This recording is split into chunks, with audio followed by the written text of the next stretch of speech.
Hey guys, this is Chris and Ryan. We're going to show you how to install the Flex Fuel kit today on your BRZ or FRS. We're going to be using Ryan's FRS today. The first thing you want to do is remove the fuel pump fuse from your engine bay fuse box. Cover comes off pretty easily. You can actually see a diagram that shows you where the fuel pump fuse is. It's a little 20 amp fuse is sitting in there. Oops, got it upside down. Shows it right there, which correlates with this 20 amp fuse. Use the fuse puller, put it on there, and just pull up. And you just want to set all this aside. Alright guys, once you pulled the fuel pump fuse, we're going to start up the car, or attempt to start up the car. We're going to run the remaining bit of gas out of the fuel lines, and that way you're not going to spray high pressure fuel everywhere once you disconnect the fuel lines.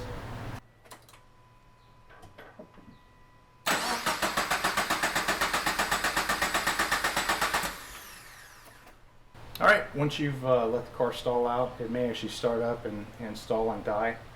You're going to want to open your gas cap just to kind of relieve the last bit of pressure and let the fuel return.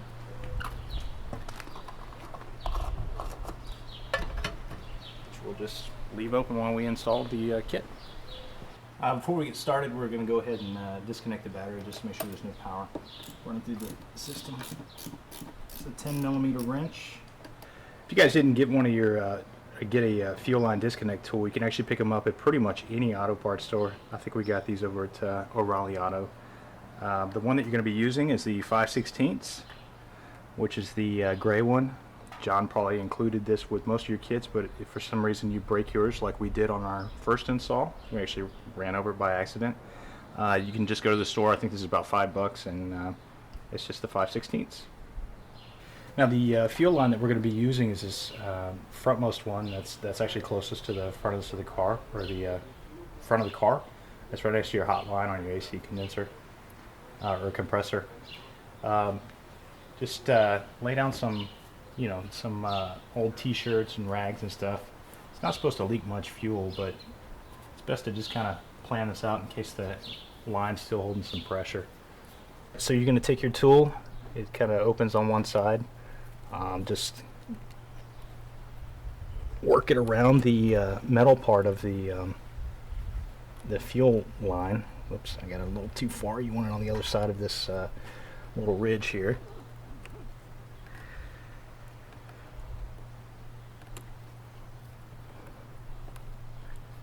And just work it inside of the fitting until it clicks, which it has now. This is where you want to grab your rags, because as you pull this out, there's always a chance of some pressure being there, which there's a little bit more fuel than during my install, but it's still not bad. Just kind of catch all the fuel. And now we got the fuel line disconnected. Alright guys, it's a pretty tight fit to pull off the one line or the other end of that line that we disconnected. I'm going to go ahead and just use a Phillips head bit along with a 1/4 inch wrench. Kind of slide it into the end here, and you'll see where this has to go as far as to remove the clamp that's around the other end of the fuel line. You're going to want to take the hose out of the plastic carrier first before you get started.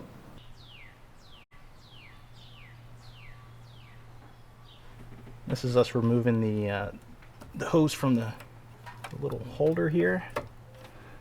It's just that easy. You kind of swing it out of the way to give yourself a little bit more room to work. Once you've got that initial screw kind of loosened, you can actually just use your hand with the bit. It's a really tight fit.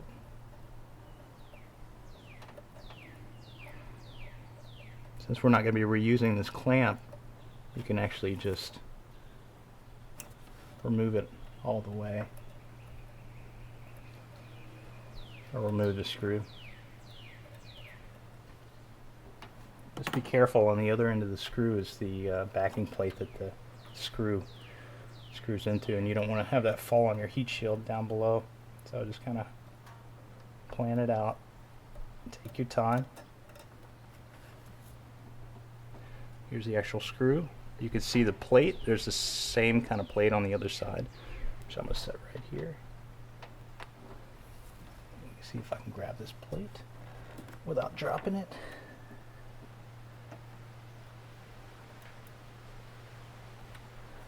Now, just going to bend the clamp around the hose and remove it. It's just the easiest way. There you go. Oh, you can actually see that plate is actually retained, which is nice, so you don't have to worry about that. Well, it may actually slide out. Yeah, it'll slide out, so just be careful with that. It's okay to remove this clamp because you're not going to be reusing it. John has sent you a clamp that you're going to use. Alright, rather than try and wrestle off the other end of this fuel hose, you can actually just kind of slice it right up the side of the hose, and that way you can peel it around the fuel hose. You want to be very careful not to go very deep because you don't want to score the metal fuel hose, but we're just trying to get rid of the rubber hose.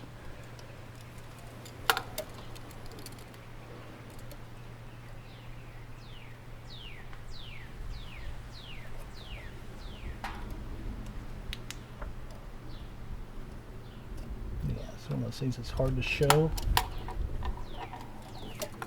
I also put another rag down there just because there may be some fuel that comes out and kind of minimize how much fuel is going around everywhere. Once you've got it scored, it's just should come off pretty easily. You can see that fuel leaking out. I'm going to kind of let it just drain down on the rag that I've got down there. Actually, I'm going to score just a little bit more here.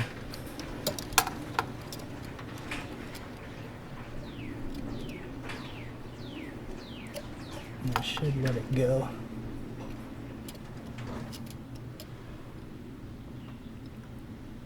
Yep, there it goes. Okay. Now just pull and it should come right off.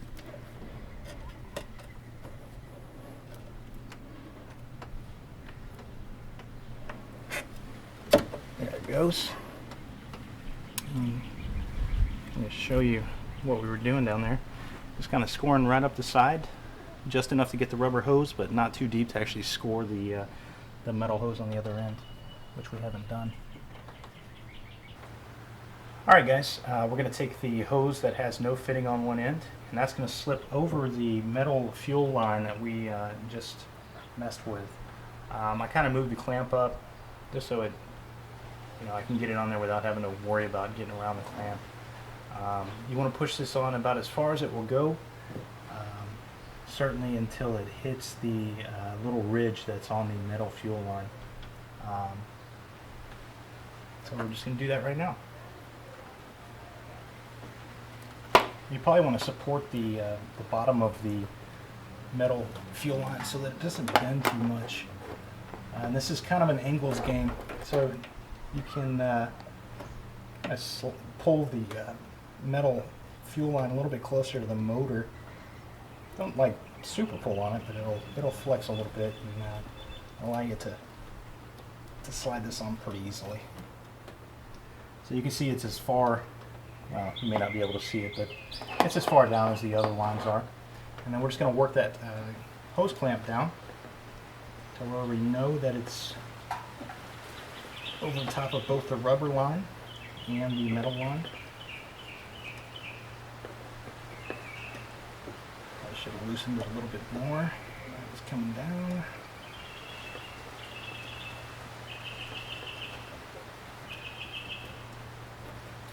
Loosen it just a little bit.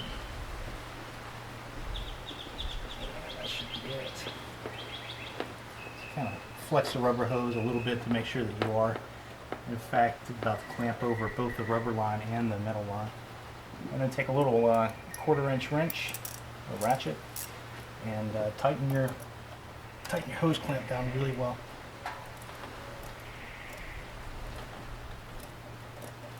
Last thing you want is a fuel leak.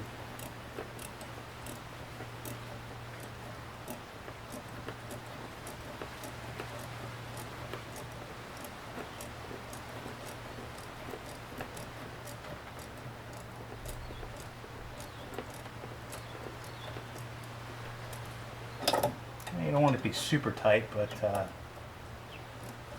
definitely where it's giving you some decent resistance, and you don't think that hose is going to fall off.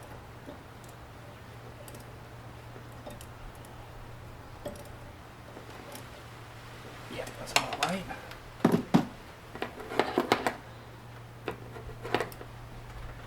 And we're all done with that. Alright guys, eventually the ethanol sensor is going to be mounted right here on the ABS module.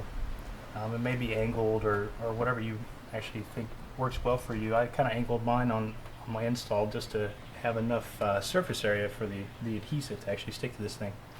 But anyways, as long as you know it's going to be right here, we're going to get this fuel line over to this side without it, you know, kind of sitting here all hanging up in the air. I kind of looped mine around when I did mine, but Ryan actually wants to take a path kind of underneath here, which this will work, and then wrap it around to where it dumps right here. Obviously we want to try and keep these lines back here in the plastic carrier, or the plastic clip, and that's not going to be an issue at all. Just make sure that wherever you take, whatever path you take, that the line is not going to be rubbing on a metal bracket or something that's going to cut into the line or anything like that. So this is the path that we've taken. Now to connect this fitting back to the fuel rail, kind of the easiest way to do this is to remove this fitting from the line. You see it just unscrews. Make sure that you set this to where there's not going to get dirt in it. Pull out the blue catch thing and just slide it on there like that until it's all the way in there. And this is kind of tricky to get on here, but it's just a matter of working it on there and just kind of spinning it, rotating it, and you can see it starting to catch. You know, once you get it spinning and rotated, and it'll actually click and pull back a little bit just to ensure that it's you know, truly on there. And then we'll just reconnect this fuel fitting, get it tightened down. But you can see we're starting to run into some clearance issues as far as all the other fuel lines and stuff, but it's not too bad.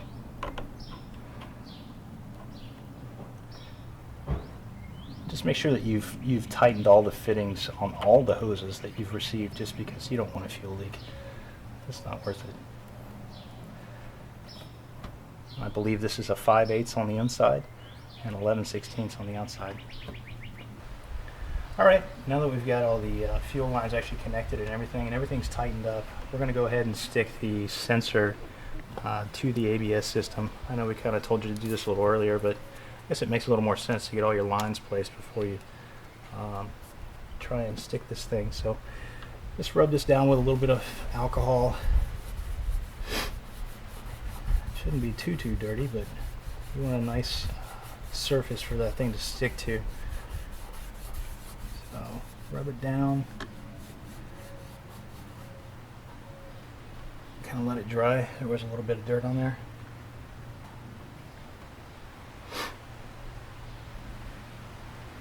And then play the game of removing the backing from the tape, which we're not going to show you because it's going to take me forever.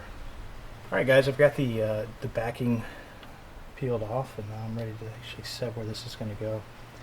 I'm going to be careful about making sure that I'm not going to catch any kinks or anything, or you know, any part of the rubber hoses is going to be rubbing up against anything that kind of is bare, has a chance of cutting it.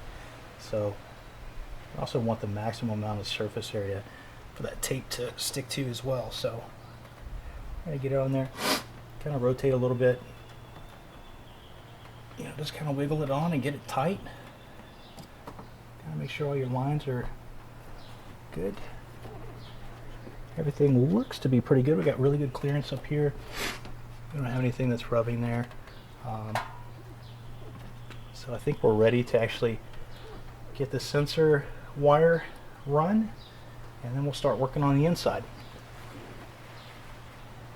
Alright guys, once you've got all the fuel lines run and you've made sure that all your fittings are tight, your sensor's been placed, what we're going to do is reconnect the battery, and that way that we can check for any fuel leaks. We're also going to put the fuel pump fuse back in, and you're not going to start the car right off the bat. You're going to actually just turn the ignition on. This will let the fuel pump run, repressurize the lines. It's best if you got a friend to kind of look and see if there's any obvious fuel leaks. You probably want to cycle that a few times from off to ignition on without actually starting the car. Just let the fuel lines build up with a little bit of pressure. You'll be able to see any obvious leaks right off the bat before you actually start the vehicle. And once you start the vehicle, that'll fit, obviously that'll bring it up to fuel pressure, or full fuel pressure, and you'll be able to find any leaks pretty quickly. So this is actually best to have a friend available so that you're not getting out of the vehicle, because if you've got a fuel leak, you want to get the car turned off as soon as possible. So we're going to reconnect the battery and start that process.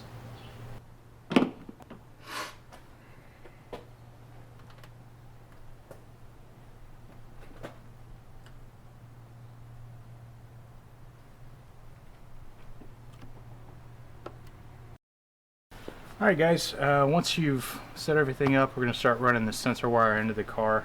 To do that, it's a lot easier to remove this lower shroud. I'm going to start by pulling off the side panel here. There's a little notch down here, stick your finger in there, pull straight out, and just kind of work it off. There's no screws or anything holding this one on. Set that down. You'll see that there's one screw here. It's a Phillips head. We're going to go ahead and just use a small screwdriver. Remove that. It's a self-tapping plastic screw.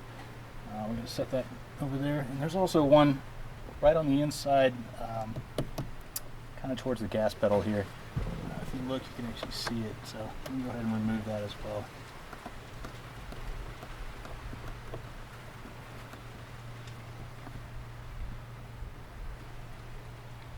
And once that's out, just going to verify here. I'm going to start at the inside over here and just pull straight out. Work your fingers around and snap it all off. Now Ryan's got some extra fog light switches and stuff here that you probably won't have, but once that comes down, you kind of want to hold this because you're going to need to disconnect the 2 or 3 connectors that you have here. On the BRZ you're going to have 3 because your fog light switch. On the FRS you're going to have 2. And then it's just a matter of disconnecting these switches, or these cables. Alright guys, we have run the wires from the sensor into the cabin through the small little nipple and the grommet. It's the 3 wires, the orange, green, and brown. Those are going to correlate to orange, green, and brown on the actual display unit. You're going to connect the orange wire to the orange wire that comes from the engine bay. This is also going to connect to 12-volt lead. And the 12-volt lead that we're using is PowerPoint A. You'll see it on the fuse box cover. This is a switched PowerPoint. It's going to give you 12 volts and it's a 15-amp fuse. So you can either tap a fuse or you can go that route. The next one is the green wire. That's a signal wire that comes in from the engine bay. This is a single purpose one. This doesn't connect to anything else. It just connects directly to the green wire that comes from the engine bay. The last is the brown wire. The brown wire comes from the engine bay. It also connects to the display, brown wire, and both of these will connect to the bolt that holds the fuse box assembly to the vehicle, and that will act as a ground. You're going to have 2 extra wires on here, a blue wire. Actually, there's, I guess, 3 wires. There's a blue wire, there's a blue-white wire, and there's a blue-green wire. You're not going to use the blue or the white-green one. All you're going to use is the blue-white one. And this is the wire that's going to connect to the long white wire that came with the kit.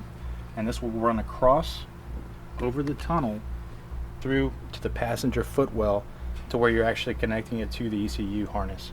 Now if you ordered a harness cable, it'd be a lot easier, but basically you're going to want to snip these two wires, and or you can actually just kind of heat shrink to them. You just want to make sure they're not shorting. So anyways, that's the way it's all going to work out. Yeah, and Brian did use a fuse tap to actually tap that particular PowerPoint 1. So that makes it a lot easier, so you don't have to worry about actually cutting any wires or tapping wires like that. Alright guys, what we've done is we've already finished everything on the left hand side, or the driver's side, as far as wiring up power, ground, signal, all that good stuff. We've taken the white wire that was included with the kit, passed it through the tunnel using kind of we use a lot more stiffer wire. I guess you could use something like a clothes hanger. There is a small tunnel, and if you get your head down there, you can actually see straight across the other side. Probably about a quarter's size worth of a tunnel to get that wire through. So this wire, as you remember, is connected to the white-blue wire that is coming off of the ethanol display. What we're going to do is we're going to take out these clips and kind of remove a little bit of or pull back the carpet that's down here, rather than trying to run this wire along the rim of this plastic piece here, because this actually comes out as something that's replaceable. So instead of zip tying it to that, we're going to do the right thing and just run this wire right around the top of the carpet here. It's pretty easy to do. Alright, when we did my car, we actually ended up taking all of this surround off so that we could get at these ECU cables. And the smarter thing would have been to do is actually, once we had removed the glove box, you just kind of look through there and see that the engineers actually left us a nice little access port here to get at the 4 connectors that are back there. Now the connector that we're going to be using is the third one down. So the one closest to us right now is number 1. Then you got the second one and the third one. You've actually got to remove the first 2 to get to the third. So I'm just going to push on the connectors. They come out relatively easy. And what's nice about these connectors is when you're putting them back in, there's only actually one way that you can get them all back in. My other hand here. Maybe better to use a screwdriver to kind of hold down on those clips while you're pulling them out. So that's the first one that's out of the way. You can see it. We'll go with the second one here. This is an angles game as far as just being able to get the damn angle without cutting your hand on those plastic. Alright, there's a second. And finally the third, which is the one that we're after.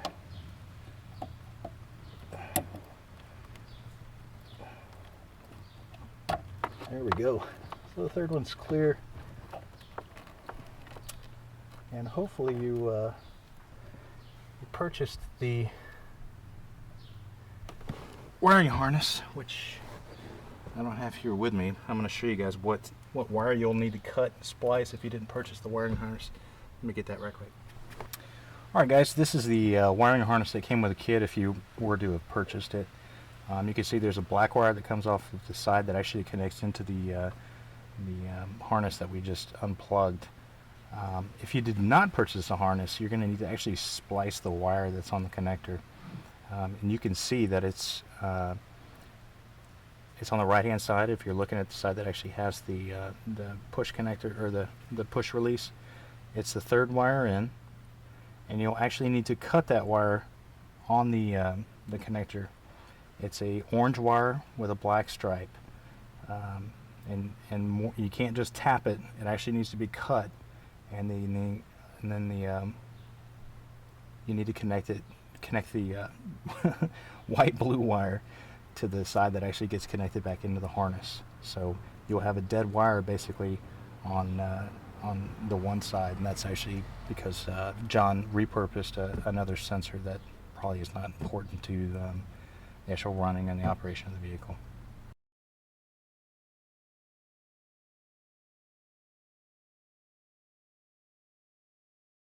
Alright guys, we've actually got everything back together.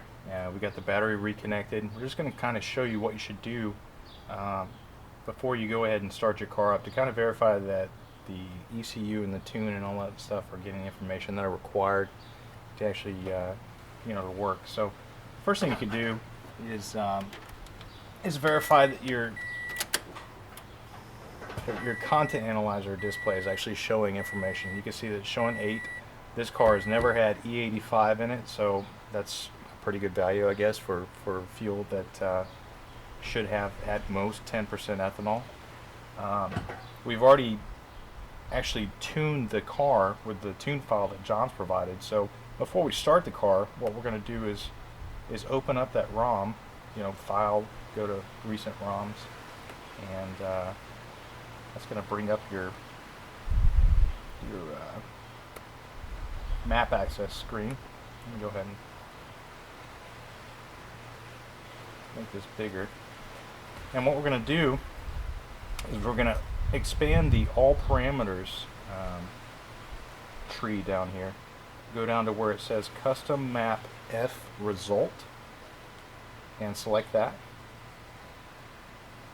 And then you do all this before you actually select the map access button. So once you've done that, that'll show up top. And we're not going to turn the car on, but we are going to select the map access button. What that'll do is connect to the ECU as normal. And the first thing you'll see is under custom map F result. You should be seeing the same value that you see on your display. So I've got 8.03. It's kind of hovering around there. It updates many times per second, so that's pretty cool. But that'll tell you right off the bat whether the ECU is actually picking up the data that the ethanol content sensor is sending. So once you see this actually sending data, you can go ahead and start the car up. Probably going to run rough for the first couple times, but it should be alright after that.